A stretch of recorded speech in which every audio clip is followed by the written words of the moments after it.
Charlotte Hornets have failed over the years to become a great team, or even a good team. Michael Jordan is considered the GOAT as a player, and by no means as an owner. The city itself is also not a great basketball city. It was set to host the 2017 All-Star Game until it was pulled due to questionable decision-making by the state legislature. In my opinion, the only reason the team is still there is due to MJ having ties to North Carolina. From a team-building standpoint, the Hornets suck.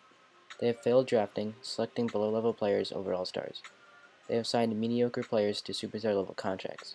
Someone needs to please explain to me why Nicholas Batum has a $25 million contract, or why Bismack Biyombo makes $17 million, or why Terry Rozier and Cody Zeller combined make $34 million. Let's talk about the draft mistakes. Let's see who the Hornets have drafted in recent years. In 2014, the Hornets selected Noah Vonleh with the 9th pick. They chose him over Zach LaVine, who went 13th, and Yusuf Nurkic, who went 16th. They had 2 first-rounders this year. They also had pick 24.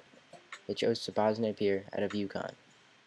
Clint Capella with the very next pick at 25. Bogdan Bogdanovic went 27th. Spencer Dinwiddie went 38th. And Nikola Jokic went 41st. All better players. You can't expect the Hornets to get the best player every time. They're consistently choosing players over other players who are clearly better at their position. In 2015, the Hornets had the 9th pick in the draft again. This year, they chose another big man because Noah Vonleh didn't work out. They chose Frank Kaminsky out of Wisconsin. He had a good tournament. A better big man in Miles Turner went 11th, and all-star guard Devin Booker went 13th. Clearly better players than Frank Kaminsky. The man they wasted $19.8 million on because he had one good playoff series, Terry Rozier, also was in that draft, and he went 16th. In the second round, they took Juan Pablo Valette, 1 pick ahead of Josh Richardson. Juan Pablo never played in the NBA, and Josh Richardson is a starter for the Sixers. In 2016, the Hornets had 1 pick 22 of the first round.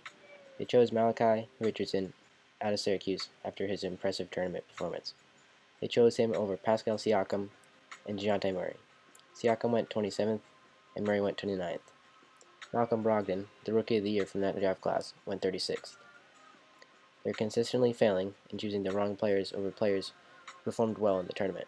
They're looking at small sample sizes instead of the entire season, players' entire body of work, including high school, and raw talent. In 2017, Charlotte selected Malik Monk at 11 over fellow guard and shooting guard Donovan Mitchell, who went 13th, and Bam Adebayo, who went 14th. In the second round, the Hornets selected Frank Jackson, who had a solid season this year. The only issue is he never played for the Hornets. He played for the Pelicans this year. They traded him before he played a game. In 2018, the Hornets started to make good decisions. They drafted Shai Gilgeous-Alexander, but they traded him for Miles Bridges. Now, Bridges is not by no means a bad player. He still has time to develop and has shown promising signs, but we can all agree Shai is the better player. The Hornets did trade for Devontae Graham, who has been the best player on the team all season, and has put up impressive 3-point numbers, shooting the ball well. Last year, the Hornets drafted P.J. Washington over his teammate, Tyler Hero. PJ's put up 12 points a game, so we'll let this pick slide. By no means is PJ a bad player. He's also only in his rookie year in a season that didn't finish. But if you think about it, the Hornets could have several All-Stars on their team. They could have Siakam, they could have Devin Booker, they could have a solid point guard in DeJounte Murray, or they could even have a solid point guard in Shai Gilgeous-Alexander. They just keep seeming to pick wrong. They had picked better players like Siakam, or maybe even Nikola Jokic, and these players had developed even similar to what they are today. Maybe Kemba Walker would have stayed. Maybe they wouldn't have lost him in free agency. Let's think about it.